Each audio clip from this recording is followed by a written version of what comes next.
Y ahora tenemos una invitada muy interesante, es la diputada Indira Wilca. Ella es, bueno, una mujer combativa, de firmes convicciones, y yo creo que está en la mira del Fujimorismo, porque es un gran elemento, es una figura muy importante dentro de la oposición, y yo creo que va a dar mucho que hablar, va a dar pelea, y eso es lo que se busca también, ¿no? Que los congresistas defiendan sus convicciones y defiendan también a los ciudadanos que votaron por ellos y bueno, y que los representan. Bueno, bienvenida, congresista Indira Wilca, ya la conocen y ha sido antes parlamentaria también, diputada ahora. ¿Cómo le va? ¿Qué tal? Buenos días. Muchas gracias por la invitación. ¿Qué expectativas? ¿Cómo ha encontrado después de tiempo que, bueno, que retorna al Parlamento, ¿no? Usted integró el Parlamento entre 2016 y 2019. Bueno, ahora es otra situación, ¿no? Usted integra la Cámara Baja, que le llama, la Cámara de Diputados. ¿Cómo han sido estas 2 primeras semanas, por ejemplo, dentro del Parlamento? Bueno, nosotros hemos empezado trabajando de manera individual y en la bancada con la idea de que tenemos que devolverle al Parlamento legitimidad, ¿no? Porque han sido años en los que hacia los ciudadanos el Congreso ha perdido no solamente popularidad, sino sobre todo credibilidad, representatividad, y eso más allá de las caras, ¿no? Es la misma institución la que se ha ido perjudicando y eso con justa razón, o sea, por no solamente el manejo administrativo del Parlamento, que ha sido muy cuestionable, sino también por el contenido de las leyes que se han ido presentando a lo largo de estos años. Nosotros hemos hablado en campaña de un pacto mafioso que aprobó una serie de leyes en contra de los derechos de los ciudadanos, leyes pro crimen, leyes de impunidad, leyes contra los derechos humanos, leyes en contra de las mujeres, leyes en contra de la educación, en fin, podremos hacer una lista larguísima. Entonces, creo que el esfuerzo que tenemos que hacer las bancadas que consideramos una perspectiva de trabajo democrático es diferenciarnos de lo que ha sido esa gestión anterior.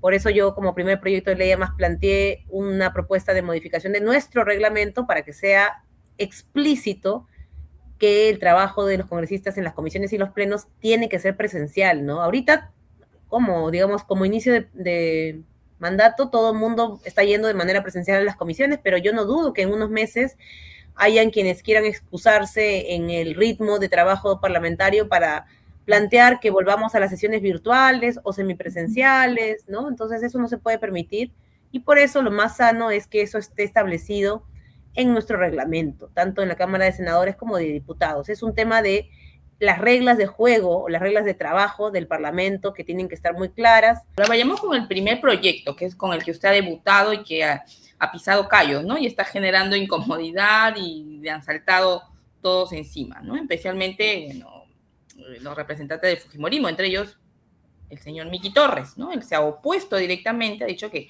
en fin, que la tecnología, en realidad lo que les interesa es la comodidad, ¿no?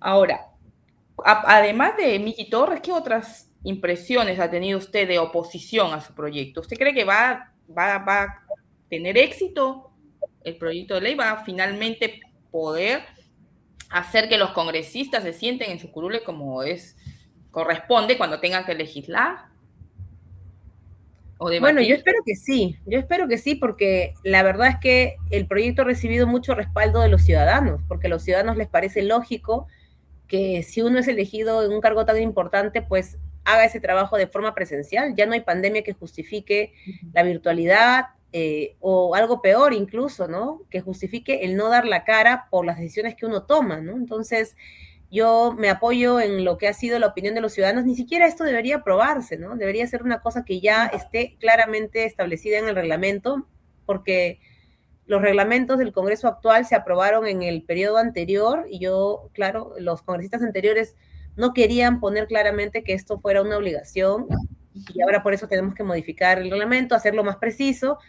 Yo espero que la mayoría de bancadas pueda respaldar esta proposición. En el caso del señor Torres, que es el presidente del Senado y también el presidente del Congreso, yo creo que ahí hay una contradicción, ¿no? Porque no son conscientes de lo que la gente les está exigiendo. He visto también a ministros del gobierno señalando que los trabajadores del sector público, por ejemplo, no deben trabajar de forma virtual o desaparecen de sus funciones, o como en el caso del sector salud, Me parece muy bien que se haga ese tipo de fiscalización, que se exija la atención debida en los servicios públicos, pero ¿cómo entonces si se plantea por un lado llamar la atención a los trabajadores del sistema de salud pública, cómo no se exige lo mismo a los Claro, que ese es son el los problema. funcionarios más importantes dentro del Estado, que son los congresistas que representan a los ciudadanos, ¿no? Entonces yo ahí veo una contradicción, pero también veo un poco el desconocimiento de lo que la gente está esperando en este momento, ¿no? Yo creo que es una decisión que va a evidenciar qué bancadas realmente están comprometidas con que el Parlamento funcione de otra manera, ¿no? Así es. Por un lado está el tema de la comodidad, ¿no? Esta situación de los congresistas que les interesa estar, bueno, qué sé yo, con la pantalla apagada, haciendo otra cosa. Y después, en fin, responden cualquier cosa, votan lo que sea. Y también que no quieren enfrentarse a quienes se le oponen, ¿no? Y nosotros acá tenemos esta hipótesis y vamos a mostrar un video, por ejemplo, cuando estaba justamente Miki Torres presidiendo la Comisión de Constitución y se enfrenta a él, la congresista en ese momento de su propia bancada, Patricia Donaire, y le dice de todo. Entonces, capaz también quieren eso, quieren huir a esas situaciones. Si nos acompaña a ver el video, tenemos que citar el video para recordar. Ok, congresista, le agradezco la precisión. Voy a terminar de hacer la exposición. Voy a terminar de hacer la exposición y les voy a irá entregar... alargando por las consignas políticas que usted recibe, porque hasta ahora no ha dejado los... No ha dejado los pañales y el biberón, le dijo de frente. Quizás también se quieren escudar en esa huidiza, ¿no? Alternativa de la cámara virtual y, ¿no? Y el botón y aparecer ahí o no aparecer.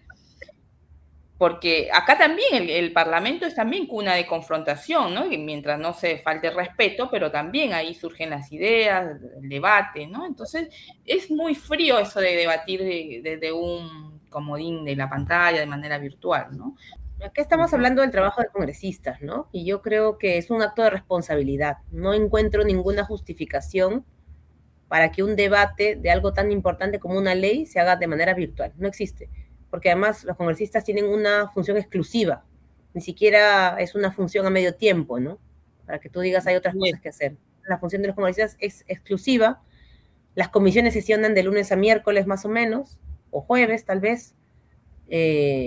Los plenos son los miércoles o los jueves, dependiendo de lo que se elija en ese nuevo periodo, y los congresistas que sean de regiones pueden viajar a sus regiones de viernes a domingo, pueden tener su semana de representación, no hay ninguna excusa para que objeten, ¿no?, el trabajo presencial en plenos y comisiones. Así es, además venimos de un deterioro absoluto, como usted recordaba, de la imagen del Congreso, ¿no? Hemos llegado, creo que, no sé si antes a ese nivel de 3% de aprobación, ¿no? Que esperemos que ahora con estos nuevos rostros, ¿no? Bueno, algunos nuevos, otros ya viejos y otros traídos de los sarcófagos que vuelven a la política, ¿no? Regresan.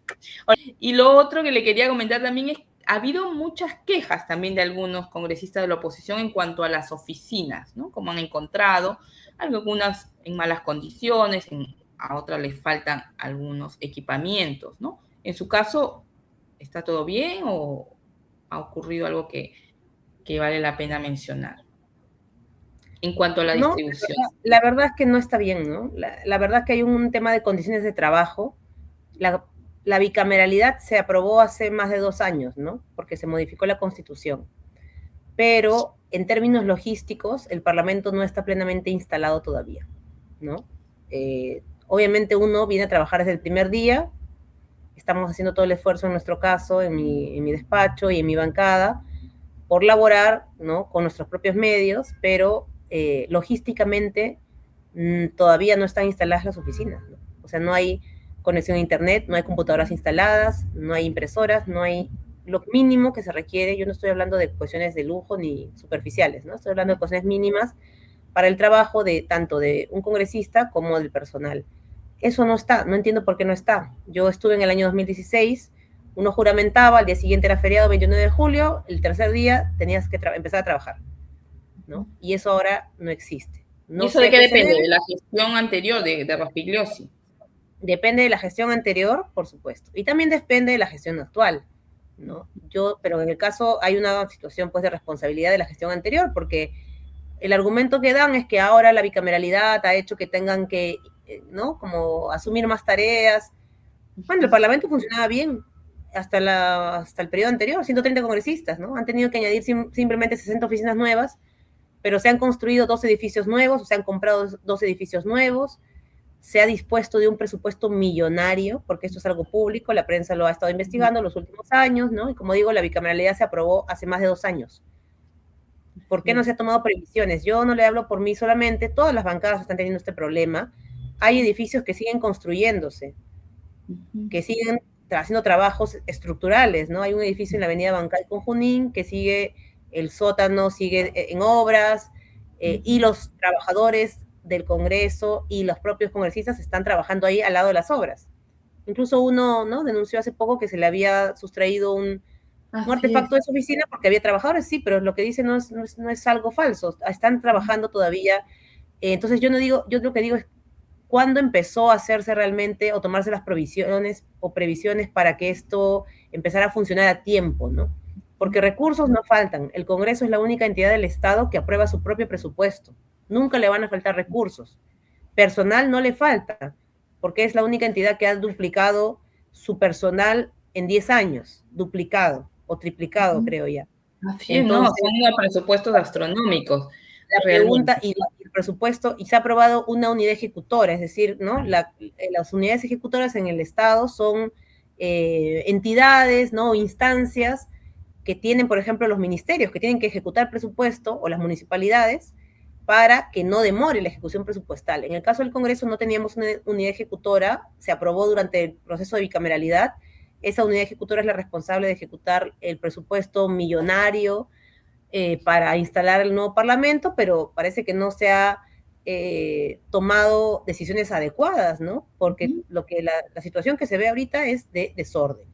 Y eso yo no lo había visto antes, entonces yo no sé si es incompetencia o corrupción, o las dos. O las dos cosas. Pero la verdad que son situaciones muy graves. ¿El problema cuál es? Que cada bancada está tratando de resolver esto por su lado. Y yo creo que cuando uno observa ya el panorama general, no es una situación de cada bancada. Estamos hablando de todo el Parlamento, o casi todo el Parlamento, la Cámara de Diputados y buena parte de la Cámara de Senadores están en esta situación. Y creo que, y claro, encima el Senado ha planteado este año, ¿no?, que va a presidir todo el Congreso, ¿no? La administración del Senado es la que hoy día se está encargando de la administración de todo el Congreso. Entonces, todo lo que queremos plantear en términos logísticos y administrativos está pasando por el Senado y no se dan abasto. Entonces, hay cosas muy del día a día que a mí sí me parecen serias. Acá lo que debería estar garantizado es que todo funcione para empezar a trabajar, que no tengamos problemas logísticos y administrativos, porque hay gente que está contratada para trabajar, no gente para que está contratada para estar sentada en una mesa, ¿no?, sino para empezar a trabajar. Y eso sí me parece delicado, es algo que, bueno, tendrá que conversarse ya entre los voceros de las bancadas para formalizar el orden que tiene que haber. No puede ser que ahorita haya tanto desorden en el Parlamento para cuestiones tan básicas como el funcionamiento administrativo y logístico, ¿no? Por ejemplo, se mencionó en campaña también que se iba a pedir, ¿no?, muchos candidatos mencionaron la derogación de las leyes pro crimen, ¿no? ¿Ustedes desde su bancada han tenido alguna conversación en ese sentido, alguna iniciativa? Si no me equivoco, creo que ya la congresista Rulú que había propuesto algo, bueno, ella está como senadora. ¿Hay algo que se esté manejando en cuanto a esa derogación? Hemos presentado también un proyecto de ley para derogar las leyes pro crimen y las leyes vinculadas a, la ley coloquialmente denominada como ley Rospigliosi, que promueve la impunidad para policías y militares pasándolos al fuero justamente militar y policial, ¿no? Entonces, también hemos presentado esa ley o esa propuesta de ley como Ahora Nación, ha sido suscrita por nuestro vocero César Holguín. Es, como usted dice, parte de nuestro compromiso de campaña, derogar esas iniciativas que han perjudicado en realidad la lucha contra la criminalidad, ¿no? Eso es algo que tiene que decirse, ¿no? No son leyes que las estamos planteando derogar porque no nos gusten, sino porque lamentablemente se ha evidenciado que no han favorecido la lucha contra las bandas criminales y la corrupción. Y esto lo ha opinado en ese sentido el propio Ministerio Público. Durante todo el debate de estas llamadas leyes pro crimen, ha sido el Ministerio Público el primero y el Poder Judicial los primeros en señalar que estas leyes no iban a contribuir con su objetivo, ¿no? Y entonces tiene que corregirse esto. Bien. Ahora, obviamente este proyecto sí va a significar seguramente para el fujimorismo una afrenta, ¿no? Ahí sí se va a haber un enfrentamiento porque ellos van a defender, sobre todo Fernando Rospigliosi, ¿no? La bancada del fujimorismo. Conocemos su posición, ellos han negado incluso durante todos estos meses que existan estas llamadas leyes pro crimen, han tratado siempre de relativizar su impacto negativo. No va a ser sencillo, pero yo creo que nuevamente estos debates tienen que plantearse con los argumentos, con la evidencia y con firmeza, ¿no? También con firmeza, no podemos dejarnos simplemente milanar porque en este tema además el fujimorismo ha contado siempre con el apoyo de sectores mediáticos que han tratado de disimular la responsabilidad que ellos tienen, por ejemplo, en lo que ha significado la modificación del tipo penal de organización criminal, ¿no?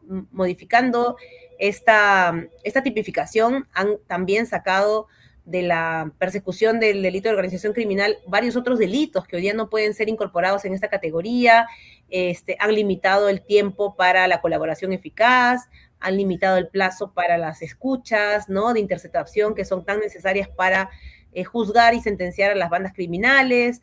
En fin, han promovido una serie de leyes que no tienen ningún tipo de explicación o sustento realmente en la legalidad, sino simplemente en el interés de beneficiar a determinados intereses particulares. Así. Hay una congresista justamente del fujimorismo, Carla Schaeffer Cuculiza, ¿no? Que es sobrina de Luisa María Cuculiza. No, ella ha intentado, ¿no? A usted y quizás denigrarla, ¿no? Con un Twitter en el que menciona, no sé si usted tuvo oportunidad de ver ese Twitter, que la verdad quizás no gasta su tiempo en eso, pero se hizo público, ¿no? Incluso ha hecho un seguimiento y se ha dado con que es falso, ¿no? Bueno, para los que no sepan, contamos, la congresista Carla Schaeffer publicó un Twitter donde saca un cheque, ¿no? Que dice $250,000. Es un cheque falso, ¿no? Y menciona que usted tendría que devolver ese dinero. En ese sentido, hay muchos que han indicado que usted tendría todo el derecho de denunciarla por difamación, ¿no? O considera que no se debe, como dice el dicho, gastar pólvora en gallinazo. ¿Cuál es su posición? Porque ya sobre eso se dijo bastante. Sí, como usted dice, es una información falsa, entonces la señora está cayendo justamente en una difamación, ¿no? ¿Qué le puedo decir, no? Los congresistas deberíamos estar dedicándonos a trabajar, no estar tuiteando mentiras o falsedades, pero cada quien, por ahora, en todo caso, voy a tomar nota de lo que usted me dice. Yo estoy realmente muy ocupada con mis tareas en el Congreso y me estoy dedicando a eso. Espero que todos los colegas también se dediquen a trabajar y no estar, pues, actuando como difamadores o como troles, ¿no? Porque, bueno, yo sí he visto muchas veces troles mintiendo sobre la oposición, sobre mí, sobre gente de izquierda. Es lo que más les encanta a los troles de la ultraderecha. Y ya, pues si un congresista quiere ponerse al nivel de un troll, es muy lamentable para la gente que ha terminado votando o por la región a la que representa, ¿no? ¿Usted la conoce? ¿De alguna manera, alguna vez se cruzó con ella? ¿De algo? ¿No? Bueno, ha sido congresista, ¿no? Ha sido congresista en su época, del 2016. Desde hace muchos años, ¿no? No, pero ¿han tenido algún enfrentamiento, quizás algún debate para que ella con tal cizaña se refiera así? A mí me sorprende. No que yo recuerde, pero como digo, cada quien se pone al nivel que cree que merece, ¿no? ¿Y usted la demandaría, como por ejemplo hizo la doctora Delia Espinosa con el congresista Fernando? Mire, tendría que evaluarlo, ¿no? Tendría que evaluarlo, como digo, no he tomado conocimiento de eso, pero tendría que evaluarlo, pero claramente rechazo cualquier tipo de acto difamatorio, pero yo conozco el estilo del fujimorismo, ¿no? Sé que viven de la difamación en general, porque es parte de su ADN montesinista, ¿no? Así es como el fujimorismo se instaló como fuerza política, difamando opositores, mintiendo, comprando la prensa, y yo creo que eso no ha cambiado, ¿no? Claro, además desde aquí queremos dejar sentado, ¿no? Desde la pista clave ese rechazo, ¿no? Porque el fujimorismo lo que hace es escarnio de una situación, de un hecho doloroso, ¿no? Usted cuando tenía 4 años perdió a su padre, fue asesinado. Entonces, esto que motiva el escarnio, la difamación, precisamente es el trasfondo. Entonces, ¿qué persigue el fujimorismo? Como usted dice, es el ADN, ¿no? Difamatorio, hasta bajo, ¿no? Para caer. Y bueno, es el discurso que contradice de alguna manera lo que menciona cada vez que puede la señora Fujimori, ¿no? De reconciliación, de diálogo, mientras sus congresistas hacen absolutamente todo lo contrario. ¿Usted, por ejemplo, qué piensa cuando escucha a la señora Fujimori, ¿no? Hablando de reconciliación, de diálogo, que es Bueno, como contradictorio? una postura, ¿no? Una postura muy falsa, ¿no? Evidentemente no se puede hablar de algo tan serio como reconciliación en un país que ha vivido tantos ciclos de violencia, ¿no? La violencia de Sendero Luminoso, la violencia del Estado, la violencia reciente de las masacres, ¿no? Hablar de reconciliación es un tema serio, pero es un tema además de gente adulta, ¿no? Que se comporta como adultos, ¿no? Es algo superficial, no es un asunto, pues, de irresponsabilidad o solamente para ganarse un aplauso momentáneo, ¿no? Y como usted dice, ¿no? En el caso del Fujimorismo, esa reconciliación pasa en realidad por olvidar y por garantizar impunidad, ¿no? Si la reconciliación que ellos insisten en instalar como idea pasa por la impunidad, lo único que van a conseguir es que las personas, ¿no? Los ciudadanos peruanos la rechacen, ¿no? Y que más bien sigan exigiendo la necesidad de justicia en un país como el nuestro, donde los derechos humanos han sido permanentemente violentados, en los que hay víctimas que todavía no encuentran justicia. Lo que no se puede permitir es que la impunidad se vuelva una norma, que la impunidad se vuelva además una actitud de gobierno, ¿no? Entonces yo creo que ahí nuevamente se evidencia cierta lógica banal, ¿no? Banal que se pretende colocar en la política. Claro, porque ya... Y el gabinete, si alguna lectura que le merece el gabinete, que bueno, después de tantos años de campaña, uno esperaba quizás gente más técnica, ¿no? O que de alguna manera significara o generara más expectativas en la población, ¿no? Este nuevo gabinete que no es tan nuevo, en realidad casi nada nuevo de la señora Fujimori. Sí. Y yo creo que es un gabinete que expresa que el fujimorismo ha estado gobernando pues todos estos años, ¿no? Porque todos o varios de los personajes de forma mayoritaria o son, ¿no? Propiamente del Partido de Fuerza Popular o son personajes que con el tiempo se volvieron del entorno de Fuerza Popular, ¿no? Y que han estado en las gestiones de Toledo, de García, de Kuczynski, de Gerí, de Balcázar, de Boluarte, han sido ministros o viceministros de esas gestiones. Entonces, claro, lo único que demuestra es que el fujimorismo siempre ha tenido un poder, aunque ellos lo nieguen, han tenido un poder en todos estos gobiernos. Aunque ellos se paran de cabeza y digan, no, ha sido la izquierda la que... Mira, ahora se quiere instalar una idea absurda, ¿no? De la izquierda ha gobernado estos 25 años o 26 años, cuando hemos tenido gobiernos que incluso siendo elegidos democráticamente han mantenido el modelo de país del fujimorismo, ¿no? Un país donde tenemos un Estado, una política económica neoliberal, tenemos servicios públicos que se han deteriorado, tenemos un Estado mínimo, que es un poco la gran apuesta del fujimorismo en los 90, ¿no? Reducir todo el Estado, privatizar el Estado, que acá en el Perú todo lo resuelva el sector privado, ¿no? Y eso ya se ha evidenciado que fracasó de la manera más dolorosa en la pandemia. Éramos el país menos preparado en términos de capacidad del Estado para hacerle frente a la enfermedad. Y esto no solamente por la corrupción, que también era un problema que viene pues arrastrándose desde hace décadas, ¿no? El gobierno del fujimorismo además fue uno de los gobiernos más corruptos de la historia y luego eso se replicó también lamentablemente en otros gobiernos que hicieron también lo suyo, pero se evidenció porque aquí la apuesta es que el Estado sea mínimo, ¿no? Que los servicios de salud pública, de educación, si van a ser además objeto de uso de los sectores populares, estén desfinanciados, sean de poca calidad, los médicos maltratados. Entonces, claro, el Estado mínimo, ¿no? Esa es la visión del fujimorismo en el país. Salvo el sector privado, todo lo demás es prescindible, ¿no? Y nosotros creemos todo lo contrario, que si queremos ser realmente un país democrático, el Estado tiene que tener un rol fuerte, los servicios públicos tienen que ser fuertes, y por supuesto, bienvenida la inversión privada, bienvenido el capital, pero siempre que esté regulado, siempre que haya un Estado que sea capaz de ponerle reglas claras de juego, siempre que los trabajadores tengan derechos plenamente reconocidos. Entonces, bueno, el fujimorismo nos ha presentado un gabinete parchado con figuras de todos los gobiernos que ahora están criticando. De todos los gobiernos que ahora están criticando. Entonces, claro, y sorprende entonces ver al ministro de Salud, ¿no? Alarmándose, las jeringas acumuladas, pero todos sabemos de que quienes manejaron el sector salud fueron los cuadros de César Acuña, ¿no? A quien el fujimorismo desde el Parlamento apañó, ¿no? Porque cada vez que se pedía, creo, en fin, a los ministros de interpelación, ellos lo blindaban, ¿no? La bancada fujimorista. Ahora, congresista, para ir terminando, en el caso de Harvey Colchado, que también es, ¿no? Es objetivo de la bancada de Fuerza Popular, de esta, en fin, persecución política que él mismo ha denunciado, ¿no? Porque él ha sido una de las figuras que combatió la lucha contra la corrupción desde la DIVIAC.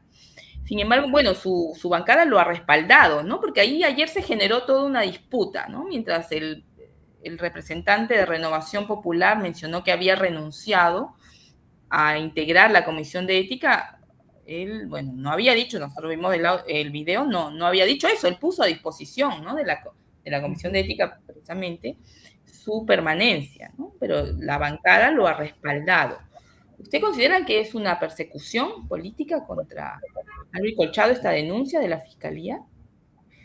Bueno, yo creo que sí, ¿no? Que es mi opinión personal. La bancada también ha manifestado su respaldo, pero en este caso en particular, además, la propia fiscal que está formalizando esta acusación penal es una persona vinculada a los cuellos blancos, no a cualquier de los integrantes de este, digamos, de este trama criminal, sino una persona que fue mencionada en uno de los audios del señor Inostroza. Así es, ¿no? Cuando hablaba de unos favores. Y Waltercito, el famoso Waltercito. El famoso Waltercito. Entonces, esta señora es, claro, la esposa de este fiscal, ella también es fiscal. Esto no es un delito en sí mismo, ¿no? Pero el tema es que creo que en este caso la señora debió haberse inhibido de investigar por el conflicto de interés que había en este caso, porque su esposo había sido investigado por la persona que hoy ella está acusando. Ese es un conflicto de interés manifiesto. Si fuera una persona, creo que correcta, debió haberse inhibido. Pero además, el fondo mismo de la denuncia es bastante cuestionable. Ya he escuchado a una serie de juristas, incluso abogados, que no tienen nada que ver con nuestro partido ni con nuestro sector político, que han señalado la debilidad de esta denuncia penal, ¿no? Entonces, sí, acá hay un interés de levantar esta cuestión para debilitar a nuestra bancada, para debilitar a la oposición, pero bueno, nosotros más allá de eso, que es una opinión personal o particular, tenemos el respeto a que se investigue y que sea la investigación penal la que demuestre que efectivamente ha habido acá un acto delictivo que claramente no se está configurando, ¿no? Y nació esta investigación a raíz de un reportaje de Willax, ¿no? Que como sabemos tienen en la mira siempre. Bueno, es que, perdóneme, ese ha sido el modus operandi y va a seguir siendo el modus operandi de la fiscalía tomada hoy por los cuellos blancos, con el señor Tomás Gálvez, ¿no? Willax presenta algo como un globo de ensayo y luego son los fiscales, fue antes con Patricia Benavides, lo mismo, ¿no? Y luego fiscales como Patricia Benavides u otros investigan eso de parte, ¿no? Porque Willax arma un caso. Entonces, realmente eso es un uso político de la justicia y tiene que denunciarse. Bueno, estamos lamentablemente ante autoridades que han sido seriamente cuestionadas. En el caso del señor Tomás Gálvez, él fue destituido por el Parlamento, además, en el que yo participé, y él ha logrado su reposición únicamente porque tenemos un tribunal constitucional que es subordinado al fujimorismo, ¿no? Bien, justamente para recordar un poco ya, y para ir terminando, aquellos años en que usted fue congresista, ¿no? En 2016 que fue disuelto ese parlamento, ¿no? Por el entonces presidente Vizcarra y se vivieron momentos de tensión, ¿no? Si hace un comparativo en el Congreso que acaba de concluir, ¿no? Con Fernando Rospigliosi a la cabeza y aquel que disolvió el señor Vizcarra, no se sabe cuál tiene más pasivo, ¿no? ¿Cuál fue peor? Recuerda aquella vez en que, claro, era clamorosamente se exigía que se fuera disuelto, porque además tenía un tono muy confrontacional, ¿no? O sea, ese Congreso había venido haciendo de la suya. ¿Recuerda aquellas épocas de aquel parlamento que usted formó parte y usted estuvo de acuerdo con que se disolviera, verdad? Sí, el comportamiento del fujimorismo fue inaceptable, ¿no? Realmente un comportamiento antidemocrático basado en la superioridad numérica. Ellos tienen esta idea de que por ser superiores en número tienen que imponerse y actuar autoritariamente, y eso No es así, por más que una bancada o un grupo de bancadas tenga una mayoría en un espacio como el Congreso, eso no les da carta blanca para abusar, para imponerse, para pasarse por encima de la ley o del reglamento, y eso se vio, ¿no? Durante esos años, y eso inició, yo creo, una etapa de descrédito del Congreso que hasta hoy estamos tratando de recuperar, ¿no? Entonces vamos a hacer todo el esfuerzo nosotros, que es lo que nos toca, para diferenciarnos y distinguirnos de ambos periodos, ¿no? Porque en ambos periodos ha habido muchos problemas y hemos tocado fondo, ¿no? En el periodo anterior, y creo que es urgente, ¿no? Poder recuperar y tener cierta legitimidad ante los ciudadanos. Bien. Bueno, congresista, le agradecemos mucho su presencia. Bueno, usted ahora forma parte del Poder Legislativo, nosotros también estaremos atentos, ¿no? A todo lo que ocurra dentro del Congreso y a seguir pisando callos por allá. Hasta luego, gracias. Gracias, hasta luego. Bueno, ha sido la congresista Indira Wilca, diputada por Ahora Nación, contándonos un poco, ¿no? De su labor parlamentaria y lo que viene haciendo y a lo que se está enfrentando ya desde los inicios de su gestión parlamentaria. Bueno, más adelante contaremos sobre qué se viene en Palacio de Gobierno. En Palacio de Gobierno surgen los carnets fujimoristas, el personero legal el jefe de los personeros, del señor Luis Dyer, que ahora está como ministro de Salud, no ha sido el único personero que ha entrado a la cima del poder, ¿no? Que está ahí al lado de Keiko Fujimori. Hay muchos con carnet fujimorista que ahora ingresaron a Palacio de Gobierno por la puerta grande, vienen siendo contratados. Bueno, eso lo comentaremos más adelante. Bueno, a ver, ahora voy a hacer el bloque de despedida, me perdí. Bueno, ahí cortamos. Ahí vamos. Bueno, era la contada esta, pero que sigo. Ay, ahora sí. Bueno, ahora sí la despedida. Bueno, teníamos a la congresista, la diputada Indira Wilca por Ahora Nación. Ella, bueno, nos ha contado un poco lo que está haciendo ella y su bancada y a lo que se está enfrentando, ¿no? Con el fujimorismo, bueno, en primera fila, ¿no? Y bueno, vamos a contarles las novedades de lo que ocurra esta tarde en la Junta de Portavoces, cómo se van a distribuir las comisiones, que es la pugna que hay ahora.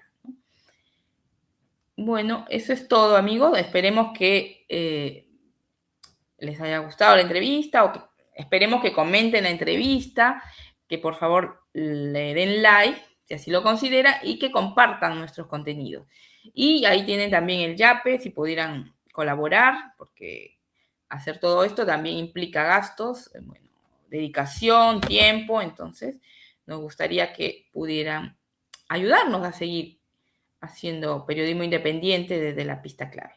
Bueno, eso es todo por hoy. Muchísimas gracias. Denle like, compartan y comenten, que eso nos ayuda también a multiplicar nuestros contenidos y que llegue a más personas.